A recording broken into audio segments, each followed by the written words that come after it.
جس کے اوپر قرضہ زیادہ ہو گیا ہو اور ہر طرف سے قرضوں نے گھیر لیا ہو، کوئی صورت نظر نہ آ رہی ہو، تو آپ کو پریشان ہونے کی ضرورت نہیں ہے، کیونکہ حضور علیہ السلام کا اس امت پر اتنا احسان ہے کہ اللہ کے نبی پاک صلی اللہ علیہ وسلم نے ہمیں ہر موڑ پر رہنمائی کی ہے، ہر بات کی رہنمائی کی ہے۔ اللہ کے نبی پاک صلی اللہ علیہ وسلم نے ہمیں تنہا نہیں چھوڑا، لاوارث نہیں چھوڑا۔ فرمایا اگر قرضے زیادہ ہو گئے ہیں تو ظہر کی نماز پڑھنے کے بعد ایک کونے میں بیٹھ جاؤ، مسجد کا کونا ہو یا گھر کا کونا ہو، جس میں کوئی بچوں کی شور نہ ہو، کوئی آتا جاتا نہ ہو، 100 مرتبہ درود پاک پڑھنا ہے۔ اللہم صلی علی محمد وعلی آلہ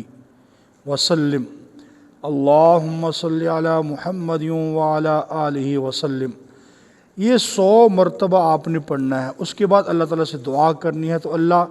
اس درود پاک پڑھنے کی برکت سے آپ کے سارے قرضے، چاہے وہ پہاڑوں کے برابر کیوں نہ ہو،